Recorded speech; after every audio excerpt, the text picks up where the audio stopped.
से कह रहा है कि the density of material in CGS, ठीक है। अब देखो सीजीएस क्या होता है, सीजीएस, एमकेएस, एफपीएस आप लोग को पता है, ये सिस्टम ऑफ यूनिट होता है। ये डेंसिटी कितना दे रखा है आपको, 4 gram centimetre cube in a system of unit in which unit of length is 10 centimetre and unit of mass is 100 ग्राम, ठीक है।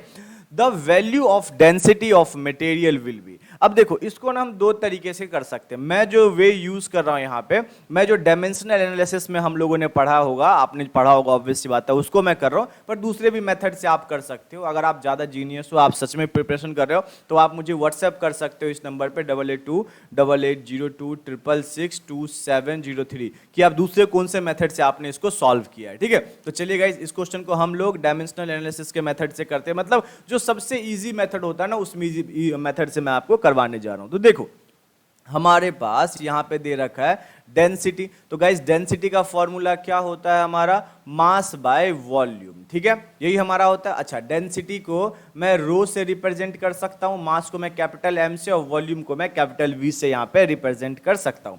अच्छा, मैंने बोला आप लोगों से डायमेंशनल एनालिसिस हम लोग यहाँ पे यूज कर रहे हैं, तो मैं ये भी लिख सकता हूँ, यहाँ पे मैं रो रहने देता हूँ, कोई दिक्कत नहीं है। एम को मैं इस तरीके से, जो डायमेंशनल का हमारा फॉर्मेट होता है उसमें हम लोग क्या कर देते हैं, इसको लिख देते हैं। अच्छा, वॉल्यूम क्या होता है, लेंथ, ब्रेथ और हाइट, यही होता है ना, यानी कि एल क्यूब मैं यहाँ पे लिख सकता हूँ। मतलब कि गाइस यहाँ पे जो हम लोगों ने डेंसिटी का डायमेंशनल फॉर्मूला निकाल लिया, वो m1 निकला L-3 T0। इसमें तो किसी को कोई प्रॉब्लम नहीं हुआ होगा, यहां तक किसी को कोई प्रॉब्लम नहीं हुआ होगा। अच्छा, मैं यहां से ये लिख सकता हूं कि ए का वैल्यू मेरे पास 1 है, बी का वैल्यू मेरे पास -3 है और सी का वैल्यू मेरे पास 0 है, बिकॉज ये हमारा टी यहां पे 0 है, ठीक है गाइस। इतनी बात समझ में। चलिए अब थोड़ा सा आगे बढ़ते हैं। अब देखो हम अकॉर्डिंग टू सीजीएस सिस्टम आगे बढ़ते हैं। किसके हिसाब से, सीजीएस सिस्टम के हिसाब से अपन आगे बढ़ते हैं। तो देखो मैं यहाँ पे लिख सकता हूँ m1, यानी कि मास 1 मैं रिप्रेजेंट कर रहा हूँ, 1 ग्राम लिख सकता हूँ मैं,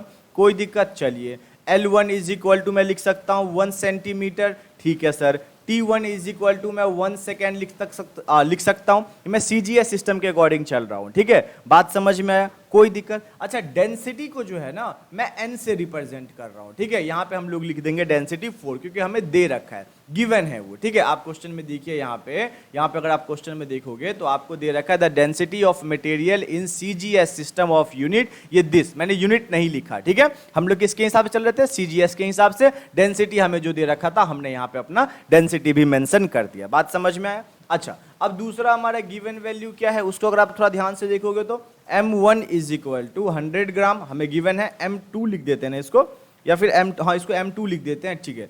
L2 इज इक्वल टू हमारा क्या हो जाएगा, 10 सेंटीमीटर, वेरी गुड, कोई दिक्कत नहीं है। अच्छा, T2 is equal to not given, क्या है, हमें कोई गिवन नहीं है, तो हम ऐसा कर लेते हैं स्मॉल t इसको लेट कर लेते हैं, ठीक है। अच्छा, N2 इज इक्वल टू तो हमें नहीं दे रखा है, ये तो हमें फाइंड करना है, यहाँ पे हमें कुछ गिवन नहीं है, बात समझ में आया। अच्छा, अब आप दोनों को कंपेयर कर सकते हो। डायमेंशनल एनालिसिस जो आपने किया होगा, वहां पे आप लोगों ने कंपैरिजन सीखा होगा। क्या सीखा होगा, वहां पे आप लोगों ने कंपैरिजन सीखा होगा, ठीक है। तो उसके हिसाब से अगर आप आगे बढ़ेंगे, मैं एक स्टेप यहाँ पे खा रहा हूं, मैं एक स्टेप में यहाँ पे खा लेता हूं, वरना लंबा हो जाएगा। N2 is equal to N1 M1 bye M2 लिख सकते हैं। इसका पावर कितना होगा, A, ठीक है। मैं कुछ नहीं कर रहा हूं, सिर्फ डायमेंशनल एनालिसिस के हिसाब से मैं आगे बढ़ रहा हूं। ये हमारा B हो जाएगा और ये T1 बाय T2 हमारा यहाँ पे C हो जाएगा, ठीक है। अब सबकी वैल्यूज यहाँ पे डाल दो प्यार से, कोई दिक्कत नहीं है। अच्छा, पहले N1 की वैल्यू कितनी है, तो देखो N1 की वैल्यू हम लोगों ने कितना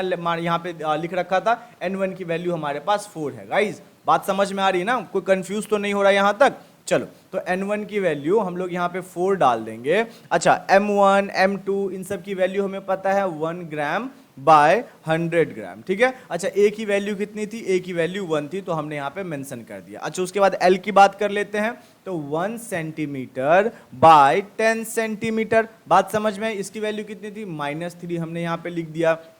अच्छा, टी कितना था आपका, 1 सेकेंड बाय टी सेकेंड। यही तो था ना, एक जगह तो हमें 1 सेकेंड गिवन था और दूसरी जगह हमें गिवन नहीं था, तो हमने क्या मान लिया, हमने टी सेकेंड मान लिया था, इसका पावर 0 हो जाएगा, तो उससे कोई फर्क भी हमें ज्यादा पड़ने वाला नहीं है। ठीक है, अब देखो, अब इसको सॉल्व कर लो, ये तो पूरा आपका 0 हो जाएगा, ये आपका ऊपर चला जाएगा अगर नेगेटिव में है तो इसको जब आप सॉल्व करोगे तो यहां पे हमें मिल जाएगा 4 मल्टीप्लाई 1/100 मल्टीप्लाई 1000। देखो 2 जीरो से 2 जीरो चला गया आपका, मतलब कि जो आंसर आपको मिल गया वो मिल गया 40 यूनिट। जो हमें आंसर मिला गाइस यहाँ पे 40 यूनिट मिला।